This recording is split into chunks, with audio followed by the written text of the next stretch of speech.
ETF index mutual funds నేర్చుకుని stock మార్కెట్లో రాణించాలనుకుంటున్నారా? వెంటనే ఈ నెంబర్కి కాల్ చేయండి.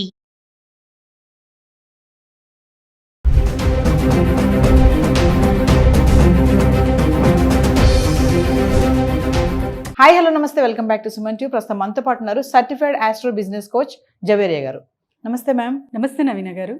జవేరియా గారు, గోల్డ్ అండ్ సిల్వర్ ప్రైసెస్ చూసుకుంటే ఈరోజు నా క్వశ్చన్ ఏంటంటే, ట్రంప్ రీసెంట్గా స్టీల్ అండ్ అల్యూమినియం దిగుమతుల పైన ఈ ట్యాక్సెస్ ఏవైతే ఉన్నాయో చేంజ్ చేస్తున్నారు. మరి దాని ఇంపాక్టే ఈ గోల్డ్ ప్రైస్ అనేవి కొంచెం పెరుగుతున్నాయి అని అనుకోవచ్చా? అంటే ఏం చెప్తారు?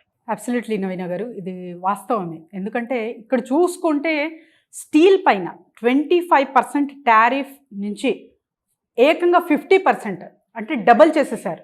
50% చేశారు. అది కూడా డిక్లరేషన్ June 4th వచ్చింది న్యూస్. అంటే ఎంత అంటే డబల్ దోచుకుంటున్నారా ఏంటి, అసలు అర్థం అవ్వట్లేదు అనమాట తన డెసిషన్స్. ఇక్కడ 25 to ఏకంగా 50 రీచ్ అవ్వడం ఏంటి, అదొక కారణం అయితే, ఇంకా ఔన్స్ అంటే ఏంటంటే మనకు తులం బంగారం తులం అని చెప్పుకుంటాం కదా ఇక్కడ, అలా యుఎస్లో కూడా అనమాట. అంటే ఆల్మోస్ట్ 3,365 రూపీస్ ప్రజెంట్ ఉంది, కానీ 3,300 మాత్రమే ఉండేదన్నమాట. అంటే ఆల్మోస్ట్ 60కి పైగా పెరిగింది. అండ్ ఇక్కడ వెండి కూడా చూసుకుంటే మనకు ఆల్మోస్ట్ $34కి ఇక్కడ మార్క్ అయితే చూపిస్తుంది. అండ్ మన రూపీ వాల్యూ చూసుకుంటే డాలర్తో కంపేర్ చేస్తే 85.40 చూపిస్తుంది. సో ఇక్కడ మనం చర్చించుకోవాల్సిన సంగతి ఏంటంటే, అఫ్కోర్స్ డెఫినెట్గా దీని ప్రభావం మనకు బంగారం ధరల మీద పడుతున్నాయి. And this is the major reason కూడా అనొచ్చు. ఎందుకంటే ఈ వార్ సంకేతాలు సూచనలు అంటారు కదా, ఇది రోజు రోజుకి క్రమంగా పెరుగుతున్నట్టే అనిపిస్తుంది అనమాట ప్రపంచవ్యాప్తంగా. ఇది ఎంతవరకు ఎవరు ఏదైనా స్టేబుల్గా ఒక డెసిషన్ తీసుకుంటారా అంటే ఇప్పటి వరకు అయితే ఎక్కడ సూచనలు అయితే కనపడట్లేదు. కానీ ట్రంప్ నిర్ణయాలు స్థిరంగా ఒక అవేర్నెస్తో కూడి తర్వాత కొద్దో గొప్ప తను కొంచెం తగ్గి అలా మాట్లాడితే అండ్ డెసిషన్స్ తీసుకుంటే అప్పుడు మనం గోల్డ్ రేట్ తగ్గుతుంది అని ఊహించవచ్చు నవీన గారు. సో జవేరియా గారు, మామూలుగా బంగారం ధరలు అనేవి పెరగడానికి కానీ తగ్గడానికి కానీ రీజన్స్ ఏముంటాయంటారు జనరల్గా? ఇవే మెయిన్. సో మీరు నిన్న అడిగారు ట్రంప్ కారణమా మెయిన్ అని చెప్పి. He is one of the reason, కానీ చాలా చాలా ఉన్నాయన్నమాట. వరల్డ్ వైడ్గా మనం చూసుకుంటే ఇంటర్నేషనల్ మార్కెట్ ప్రభావము, వార్స్, యుక్రెయిన్ అండ్ మనం చూస్తున్నాం కదా. సో రష్యా కూడా అంత ఇదిగా ఉందన్నమాట.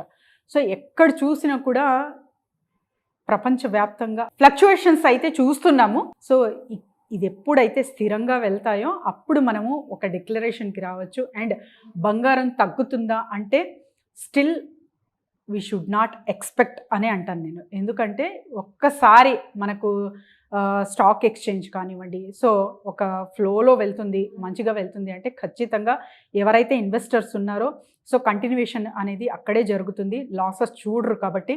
సో ఎప్పుడైతే డౌన్ఫాల్ అవుతుందో అప్పుడు కమాడిటీ మార్కెట్కి షిఫ్ట్ అవ్వడం ఖాయం అనమాట ఇన్వెస్టర్స్. సో ఎప్పుడైతే కమాడిటీ మార్కెట్ వైపు చూస్తారో అప్పుడు బంగారం ధరలు ఇంకా ఎక్కువే అవుతాయి, కానీ తగ్గవు నవీన గారు. మామూలుగా నిన్న మన వీడియోలో మాట్లాడుకున్నాం మేడం, ఏంటంటే 24 క్యారెట్స్ 98 నుంచి 99కి వచ్చింది అంటున్నారు. మరి 99 అంటే లక్షకి దగ్గరలోనే ఉంది కదా, అంటే తగ్గొచ్చు పెరగొచ్చు కూడా. అంటే మామూలుగా నేను ఎప్పుడు అడిగే ప్రశ్నే, మళ్ళీ 1,00,000 వరకు వెళ్ళిపోతుందా అంటే, మీరు 1,00,000 కాదు 1,25,000 అవుతుంది అని అన్నారు. అంటే 1,25,000 అవ్వడానికి ఏమైనా రీజన్స్ ఉంటాయా ఒకేసారి హైప్ అవ్వడానికి? ఒకేసారి అయితే హైప్ అవ్వదు నవీన గారు. పెరిగితే ఇది మేబీ 1 year తీసుకోవచ్చు, మేబీ అనాలిసిస్ ప్రకారంగా మోర్ సమ్ అంటే 2-3 years పట్టచ్చు, కానీ లేదా ఒక 6 monthsలోనే జరగచ్చు, చెప్పలేము.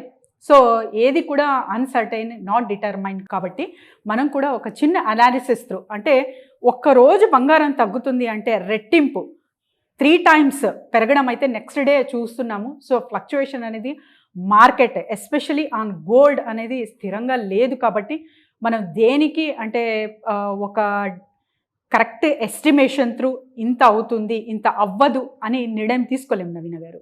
సో జవేరియా గారు, మరొకసారి చార్ట్ చూద్దాము. నిన్న ఎలా ఉంది, ఈరోజు ఎలా ఉంది, ఒకసారి డిఫరెన్షియేషన్ ఏంటి అనేది వ్యూవర్స్ కోసం.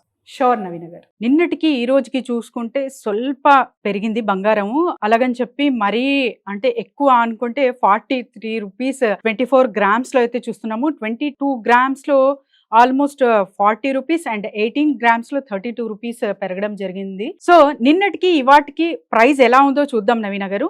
నిన్న 24 క్యారెట్స్ ధర వచ్చేసి 9,917 రూపీస్ ఉంటే మరి ఇవాళ 9,960 రూపీస్ ఉందన్నమాట. మరి 22 క్యారెట్స్ లో చూసుకుంటే 9,090 ఉంటే నిన్న ఇవాళ 9,113 రూపీస్ ఉంది పర్ గ్రామ్ కి 22 క్యారెట్స్. 18 క్యారెట్స్ ఎలా ఉందో ఒక్కసారి చూద్దాము. 32 రూపీస్ అయితే పెరగడం జరిగింది. 7,438 రూపీస్ నిన్నటి ధర అయితే మరి ఇవాళ 7,470 రూపీస్ ఉంది 18 గ్రామ్స్ కి. మరి సిల్వర్ కూడా ఒక్కసారి గమనిద్దాం నవీన గారు. సిల్వర్ మినిమం అంటే జస్ట్ ఒక 2 రూపీస్ గ్రామ్ కి పెరగడం జరిగింది. మరి కిలో లెక్కన చూసుకుంటే ఇక్కడ 2,000 అని కనిపిస్తుంది. మరి చార్ట్ ఒక్కసారి చూద్దాము. సో ఆల్మోస్ట్ ఎస్ అండి. సో 1,02,000 అయితే మనం చూస్తున్నాము నిన్నటి ధర. ఇవాళ 1,04,000 అయితే చూస్తున్నాము. అంటే 2,000 ఆల్మోస్ట్ పెరిగిందనమాట సిల్వర్ లో కూడా. సో ఇన్వెస్ట్మెంట్ చేయాలనుకునే వాళ్ళకి కానీ, బిజినెస్ ఐడియాస్ పెట్టాలనుకునే వాళ్ళకి కానీ మరి మిమ్మల్ని కాంటాక్ట్ చేయాలంటే ఎలా? కింద స్క్రోల్ అవుతున్న నంబర్కి కాంటాక్ట్ చేస్తే సో బిజినెస్ ఐడియాస్ కొరకు and we are conducting classes. So classes కొరకు కూడా కింద స్క్రోల్ అవుతున్న నెంబర్కి వెంటనే కాంటాక్ట్ చేయండి. Team will guide them.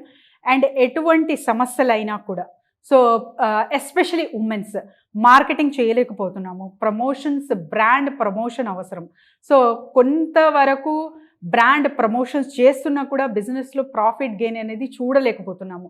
What is the planning and strategies to get right profits in short period అన్న వాళ్ళందరూ కింద స్క్రోల్ అవుతున్న నెంబర్కి కాంటాక్ట్ చేయొచ్చు. Thank you ma'am. Thank you.